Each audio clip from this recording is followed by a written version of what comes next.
નમસ્કાર મિત્રો, હું છું સંજય દેસાઈ અને તમે જોઈ રહ્યા છો લલકાર ન્યૂઝ। આમ તો દેશભરમાં ગુજરાત સુરક્ષિત રાજ્ય માનવામાં આવે છે, પણ હજી તો જે પાટણનો જે કિસ્સો છે તેને લોકો ભૂલ્યા નથી। ત્યારે ફરી અમદાવાદના સરદારનગર અને ચાંદખેડામાં એક એવો કિસ્સો સામે આવ્યો છે કે જે પોલીસ બેડાને અને સમગ્ર ગૃહ બેડાને શર્મસાર કરી દે। આજે મારી સાથે મારા સિનિયર પત્રકાર રીતેશ શાહ જોડાયા છે। આ જે આખો મામલો છે તેની વિશેષ ચર્ચા કરીશું। રીતેશભાઈ, હજી તો જે પાટણમાં એક મારામારીનો કિસ્સો બન્યો હતો, ત્યારે ફરી ગઈકાલે રાતે અને તેના પહેલા ચાંદખેડામાં બે જૂથ વચ્ચે જે લોકો છે, જે લુખ્ખા તત્વો છે, તેમના વચ્ચે મારામારીનો કિસ્સો આવ્યો છે। આ લોકોને પોલીસનો કોઈ ખોફ છે કે નહીં? આ અમદાવાદમાં વારે ઘડી આવા કિસ્સા આવતા હોય છે, આનું કારણ શું? આની પાટણમાં જે ઘટના બની એમાં સરકાર દ્વારા કાર્યવાહી કરવામાં આવી છે અને એમાં આરોપીઓ પણ પકડી લેવામાં આવ્યા છે। પણ અમદાવાદમાં પણ છાસવારે લોકો રોડ ઉપર આવીને હુમલા કરે છે અને આવી ઘટનાઓ બનવી વારંવાર થઈ ગઈ છે। સરદારનગરમાં ઘટના બની કે કેટલાક અસામાજિક તત્વો ત્યાં લુખ્ખા તત્વો હથિયારો સાથે ખુલ્લેઆમ દિન દાડે હુમલો કરવા જાય। મકાન જો કે બંધ હતું એટલે એ કરી નથી શક્યા, પણ ખુલ્લા શસ્ત્રો લઈને એ લોકો ફરી રહ્યા છે અને આખો ભયનો માહોલ ફેલાયો છે। એમાં વાત એવી છે કે બાબા સુરજ ઉર્ફે બાબા કૃષ્ણાની, એટલે બાબા સિંધી કરીને એક સરદારનગરનો ખૂબ જ જાણીતો ચહેરો છે। જે આ ચહેરો છે તમે જોઈ શકો છો, આજે જે બાબા છે જે સૂરજ કૃષ્ણાની છે, આ એની વાત ચાલી રહી છે। આ છે કોણ મુખ્ય? આ આમ તો ત્યાંનો સિંધી સમાજમાં ખૂબ મોટો નેતા બનવા માટે અનેકવાર પ્રયાસો કરે છે અને 20મી તારીખે એ લોકોનો પ્રોગ્રામ છે, સિંધી લોકોનો રેલી કરવાના છે ચેટીચાંદ છે। ચેટીચાંદે સિંધી સમાજ દ્વારા તો એમનો જે વરઘોડો કાઢવાનો છે, એમની જે શોભાયાત્રા નીકળવાની છે, એની પરમિશન પોલીસ પાસે લીધી છે અને પોલીસે એમને પરમિશન આપી દીધી હોવાનું જાણવા મળ્યું છે, બરાબર છે। પરંતુ ત્યાંના કેટલાક સિંધી સમાજના લોકોનો પણ વિરોધ હોવા છતાં ઇવન એવું કહેવાય છે કે ત્યાંના ધારાસભ્ય પણ વિરોધ કરી રહ્યા જે ભાઈ છે બાબા સિંધી, સુરજ કૃષ્ણાની ઉર્ફે બાબા સિંધી, એના વિરુદ્ધમાં છે અને એ બાઇક રેલી કાઢીને ત્યાં 500 થી 1000 લોકોની બાઇક રેલી કાઢીને પોતાની તાકાત બતાવવા માટે એ પ્રયત્નો કરી રહ્યો છે। 14મી તારીખે ચાંદખેડામાં મનીષ કૃષ્ણાની જે છે, એ મનીષ કૃષ્ણાની ને આ બાબાના માણસો, એટલે બાબા પોતે જ, સોરી એનું નામ ભૂલી ગયા, સુરજ કૃષ્ણાની ઉર્ફે બાબા, અને એની પાસે એક બાબા સિંધી અને એક આકાશ કરીને છે, એનો સાગરીત છે। આ બેની જોડી છે। આ બે ત્યાં આગળ જે મેઇન વિક્ટીમ છે એને મારી નાખવાની, મારવાની ને બધી ધમકી આપી હતી અને એના બાબતે બહુ મોટી ઝઘડો થયેલો। એટલે એ વખતે ચાંદખેડા પોલીસ સ્ટેશનમાં એ લોકો ફરિયાદ કરવા ગયા હતા, પણ ચાંદખેડા પોલીસે ફરિયાદ લીધી નહીં, માત્ર અરજી લઈને પોલીસે સંતોષ માની લીધો, બરાબર છે। એના કારણે સરદારનગરમાં ઘટના બની, પોલીસે ગંભીરતા લીધી હોત અને ફરિયાદ લઈ લીધી હોત 14 તારીખે તો આ બનાવ બને જ નહીં। એક બુકીની ચાંદખેડાનો છે અને મૂળ બબાલ હરુની અને આ બાબા સિંધીની છે અને આ બંનેનો વારંવાર છેલ્લા 1 વર્ષથી ત્યાં ઝઘડા ચાલી રહ્યા છે। કોઈ ના કોઈ કારણોસર બબાલો ચાલે, વાયોલન્સ ફેલાય છે, પણ ત્યાંની લોકલ પોલીસ દ્વારા અને બીજી પોલીસ દ્વારા કોઈ એક્શન, નક્કર પૂરા એક્શન લેવામાં નથી આવ્યા। એના કારણે આવી બનાવો છાસવારે બને છે। કેટલાક પોલીસ ચોપડે નોંધાય છે પણ ખરા અને કેટલાક નથી પણ નોંધાતા।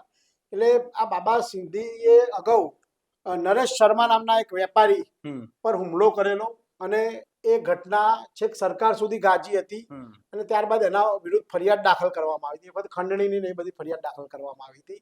એટલે આ મૂળ ક્રિમિનલ માઇન્ડ છે અને એના કારણે ત્યાં આની શાંતિ દોડાય છે। માટે સિંધી વેપારીઓને અને બીજા જે છે સિંધીઓ, એ લોકોને તાકાત બતાવવા માટે આ રેલી કાઢી રહ્યો છે। જો પોલીસ પરમિશન આપશે ને તો કોઈ ઘટના બનશે ને તો એના માટે ખરેખર આ બાબા સિંધી નહીં પણ પોલીસ જ જવાબદાર રહેશે, એવું મારું સ્પષ્ટ માનવું છે। કારણ કે આવા અસામાજિક તત્વોને તમે જો પરમિશન આપો તો બહુ ખરાબ વસ્તુ છે અત્યારે જ સંજય તમે સરદારનગર પોલીસ સ્ટેશનમાં જઈ જી આવ્યા, ચોક્કસ. તો ત્યાંના પીઆઈ શું કીધું તમને, શું છે? પીઆઈ ની જે મારી પીઆઈ જોડે વાત થઈ ત્યારે પીઆઈ નું એવું કેવું હતું કે આ જે છે ને તે તેના દ્વારા ચાંદખેડામાં પહેલા હુમલો કરવામાં આવ્યો, ત્યારબાદ ચાંદખેડાના જે લોકો છે તેના દ્વારા સરદારનગરમાં હુમલો કરવામાં આવ્યો. પોલીસે હાલ તો ફરિયાદ લઈ લીધી છે, પણ એક વાર પહેલા આપણે પીઆઈ ના મોઢે સાંભળીએ પીઆઈ શું કહી રહ્યા છે. બનાવમાં એવું છે કે એક મનીષભાઈ કૃષ્ણાની કરીને વ્યક્તિ છે, તેમને એક હરેશભાઈ મૂલચંદાણી નામના વ્યક્તિનો ફોન આવેલ તે ઘરે જતા હતા દરમિયાન કે ભાઈ તારા ભાઈ સૂરજ અને તેના મિત્રએ મારા કાકાને કેમ મારેલ છે ને કેમ તેની સાથે માથાકૂટ કરેલ છે, હવે તારા ભાઈને અમે જોઈ લઈશું વગેરે બાબતે ધમકી બાબતેનો તેને વોટ્સઅપથી કોલ આવેલ. ત્યારબાદ મનીષભાઈ પોતાના ઘરે જતા રહેલ અને પોતાનો મોબાઈલ આ કોલ કરતા હોય તેથી રિસીવ કરેલ નહીં. બાદમાં આ લોકો રાત્રે આશરે 2 વાગ્યાની આસપાસ મનીષભાઈના ઘરની બહાર આવેલ. તેમાં હરેશભાઈ મૂલચંદાણી તથા સંજય ભરવાડ તથા સાગર ભરવાડ તથા કપિલ અસરાણી તથા તેની સાથેના અન્ય 3 થી 4 માણસો ટોળું વળીને આવેલ હથિયારો સાથે અને તેના ઘરની બહાર માથાકૂટ કરેલ, ગાળો બોલેલ અને તેઓને બીભત્સ ગાળો આપેલ. બાદમાં ઘરમાં બહાર કાચને તે હતું તેની ઉપર ધોકાને પથ્થર મારેલ, તેથી કાચને એને આશરે લગભગ 10,000 રૂપિયાનું નુકસાન કરીને ચાલ્યા ગયેલ વગેરે બાબતેની ફરિયાદ સરદારનગર પોસ્ટ ખાતે દાખલ કરવામાં આવેલ છે.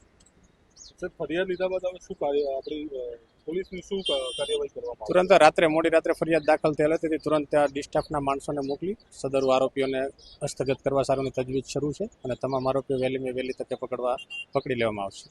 સર, આરોપીનું બેકગ્રાઉન્ડ શું છે? આરોપીનો હાલ તો શોધખોળ શરૂ છે. હાલ કોઈ એવું કોઈ બેકગ્રાઉન્ડ દેખાયેલ નથી, પરંતુ તે પહેલા લોકોને અંદર થોડીક માથાકૂટ હતી તેવું જાણવા મળેલ છે ફરિયાદી તથા આરોપીઓ. સર, અમારી પીવીપી વિગત જાણવા છે કે આ લોકો છેલ્લા 12 મહિનાથી અંદર ઝઘડતા હોય છે વારી ઘડીએ, અને આવો બનાવ અગાઉ બી બન્યા છે. જી સર, હવે એની આપણે શોધખોળ શરૂ છે. ગુનાની અગાઉ જો દાખલ થયેલા છે તો તેની આપણે માહિતીની બધી કઢાવવાની તજવીજ શરૂ છે. સર, આ લોકોનું અગાઉ કોઈ ક્રિમિનલ બેકગ્રાઉન્ડ છે? ના, હવે આપણે બધું ગુજકોપમાંથી તેની ક્રિમિનલ બેકગ્રાઉન્ડ ને બધું કઢાવવાની તજવીજ શરૂ છે, કોઈને ગુનાની દાખલ થયેલ છે કેમ. સાહેબ, એક છેલ્લો સવાલ, આ લોકો અગાઉ બી એસએમસી દ્વારા આ લોકોની ધરપકડ કરવામાં આવેલી છે, તો કયા કારણોસર ને કયા ગુનાની અંદર ધરપકડ કરવામાં આવી, જેવું કોઈ ઇતિહાસ અત્યારે આપણી જોડે આવે છે? જી સર, હજી મારા કોઈ ધ્યાન ઉપર નથી, પણ અમે ગુજકોપના માધ્યમથી તેની શોધખોળ શરૂ કરી રહ્યા છીએ.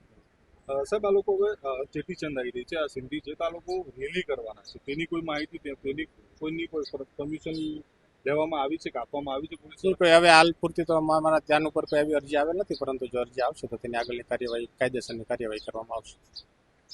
જી ચોક્કસ. તો આપ સાંભળી રહ્યા છો પીઆઈ શું કહી રહ્યા છે.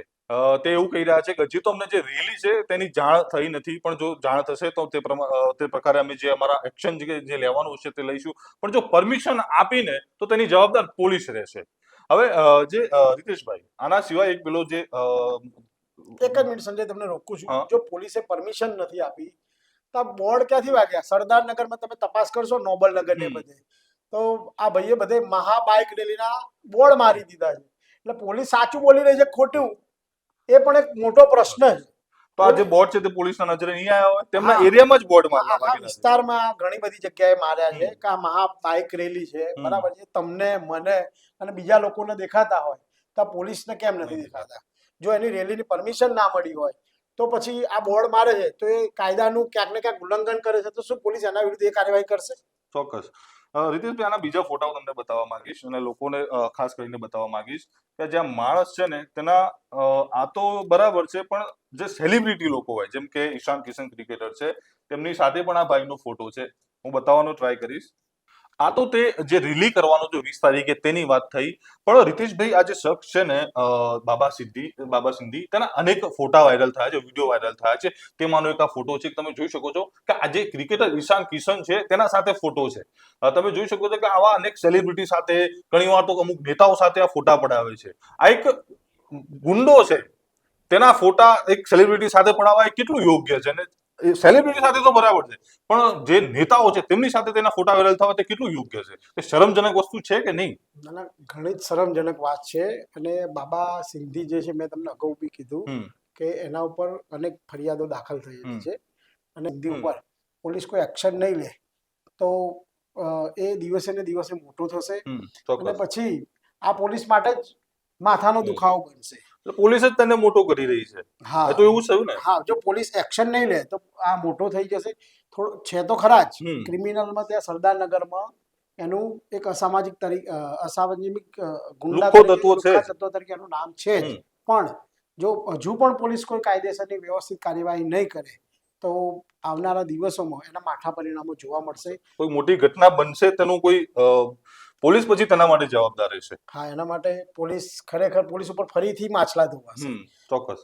અને જે બીજી ફરિયાદ થઈ છે જે સરદારનગરમાં, એ સરદારનગરમાં પણ ગઈકાલે રાત્રે ખૂબ જ મોટો હલ્લો મચાયો હતો અને એની અંદર 4 આરોપીના નામ બતાવવામાં આવ્યા છે. કોણ છે તે આરોપીઓ? એ આરોપીની જો હું તમને વાત કરું તો હરેશ ઉર્ફે હરુ પ્રેમચંદ મૂલચંદાણી.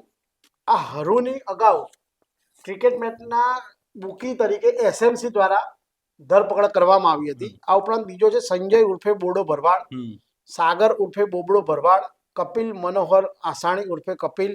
એટલે આ 4 આરોપીની વિરુદ્ધમાં સરદારનગર પોલીસ સ્ટેશનમાં ફરિયાદ નોંધવામાં આવી છે. એટલે આ ખૂબ જ ગંભીર બાબત છે. એ હરુ અને બાબા સિંધીની બબાલ જો પોલીસ નહીં રોકે તો આવનારા દિવસો પોલીસ માટે પણ ખરાબ છે અને ત્યાંની જનતા માટે પણ ખરાબ છે. એટલે ખરેખર આવા ગુનેગારો ઉપર એક્શન લેવાવી જોઈએ અને આવા લોકોને જો પરમિશન મળી જશે પોલીસની, બરાબર, તો આવા લોકો વધારે બેફામ બનશે અને સમાજમાં ખૂબ જ ભયનો માહોલ ફેલાવશે. એટલે હરુ પણ એ છે ક્રિકેટ સટ્ટાનો બુકી છે, આ પણ બુકી છે. એટલે બંને બુકી ઉપરાંત બંને અસામાજિક તત્વો છે. એટલે પોલીસ દ્વારા જો યોગ્ય કાર્યવાહી નહીં કરવામાં આવે તો ત્યાંની સામાન્ય જનતાએ ભોગવવું પડશે. એમાં કોઈ બેમત નથી. આ બંને છે જે તમે કહી રહ્યા છો કે બંને ક્રિમિનલ છે અને આ બંને છેલ્લા 12 મહિનાથી એટલે એકાદ વર્ષથી આવું અવાનવા ઝઘડા કરતા હોય છે અને એવું કરતા હોય છે. તો પોલીસ કેમ ઊંઘી રહી છે?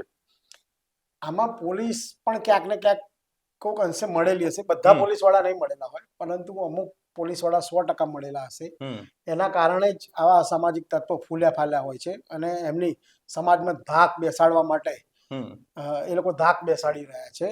જેથી જો આ બાબા સિંધી જેવા લોકોને નહીં રોકવામાં આવે ને તો આવનારા દિવસોમાં ઘણી બધી આવી ઘટનાઓ બનશે અને એ સરકાર માટે પણ શરમજનક બનશે, પોલીસ માટે પણ શરમજનક બનશે અને લોકો જે ખરેખર વેપારીઓ છે, સારા માણસો છે, સામાન્ય જનતા છે, એ બધા આવા લોકોથી ડરતા રહેશે. એટલે આવા વિરુદ્ધ કાર્યવાહી થવી જ જોઈએ. ચાંદખેડામાં જે ફરિયાદ થઈ છે એમાં આરોપી સુરત 2 અલગ અલગ કમ્પ્લેન થઈ છે, ક્રોસ કમ્પ્લેન થઈ છે. એમાં એકમાં જે છે ચાંદખેડામાં એની અંદર સૂરજ ઉર્ફે બાબા કૃષ્ણાની અને આકાશ, આ 2 શખ્સોના નામ છે.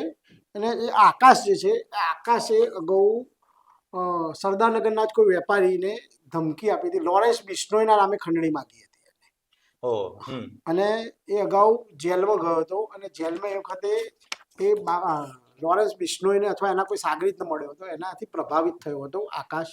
એટલે આકાશને ખંડણી માંગવાનું આ સૂરજ ઉર્ફે કૃષ્ણાની જે છે, સૂરજ કૃષ્ણાની ઉર્ફે બાબા સિંધી એને જ કીધું હતું અને જે તે વખતે એની ધરપકડ પણ થઈ હતી આકાશની ને. એટલે એક ફરિયાદ આ છે. બીજી ફરિયાદ જે છે, જે સરદારનગરમાં ગઈકાલે રાત્રે હિંચકારો હુમલો થયો. જોકે મકાન બંધ હતા એટલે કોઈને એવી ઈજાઓ નથી થઈ, પરંતુ એમાં 4 જણાને મેં તમને નામ કીધા એ પ્રમાણે હરેશ, સંજય, સાગર અને કપિલ નામના 4 આરોપીઓની સામે ફરિયાદ નોંધાઈ છે. એટલે હું પોલીસ કમિશનરને પણ એવું કહેવા માંગુ છું કે આવા તત્વો જે છે, અસામાજિક તત્વો, એમને તમે કાબૂમાં લો અને જો કાબૂમાં નહીં લો ને તો આ લોકો સમાજ માટે ખૂબ જ નુકસાનકારક થશે. એટલે આમના વિરુદ્ધ કાર્યવાહી થવી જ જોઈએ, ચોક્કસ કાર્યવાહી થવી જોઈએ. કારણ કે અમારા કરતા તો જે સીસીટીવી ફૂટેજ છે સરદારનગરના, એ સીસીટીવી ફૂટેજ તમે જાતે જ જોઈ લો અને જનતા બી જોવે કે ખરેખર આ કેવું ચાલી રહ્યું છે. જી ચોક્કસ. પહેલા એક વાર આપણે સીસીટીવી ફૂટેજ જોઈ લઈએ કે જે સરદારનગરમાં જે આ લુખ્ખા તત્વો છે તેમના દ્વારા જે હુમલો કરવામાં આવ્યો તેના સીસીટીવી સામે આવ્યા છે, તે વાયરલ થાય છે. પહેલા એક વાર તે જોઈ લઈએ.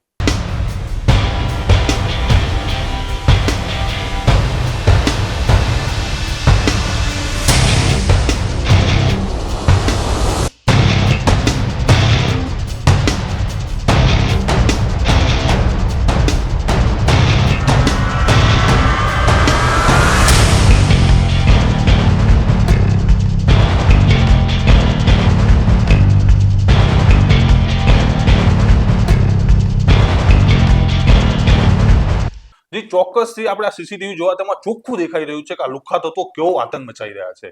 એટલે હું ચોક્કસથી કહેવા માંગીશ કે ખાલી જે આપણે વરઘોડો કાઢવાની વાતો કરીએ છીએ, જે કમિશનર ક્રાઇમ કોન્ફરન્સ કરીને વાતો કરે છે કે અમદાવાદમાં ક્રાઇમ રેટ છે જ નહીં, ઓછો થઈ રહ્યો છે, પણ જે ગ્રાઉન્ડ ઝીરો છે તેનો રિપોર્ટ છે તે કંઈક અલગ જ બતાવી રહ્યું છે. આવી તો આ એક ઘટના છે, આવી અવારનવાર અમદાવાદ ને ગુજરાતમાં પણ અવારનવાર આવી ઘટનાઓ બનતી હોય છે. એટલે જો કોઈ ઠોર પગલા, ચોક્કસ પગલા લેવામાં નહીં આવે ને તો અમદાવાદ પણ યુપી બિહાર બનવામાં વાર નહીં લાગે.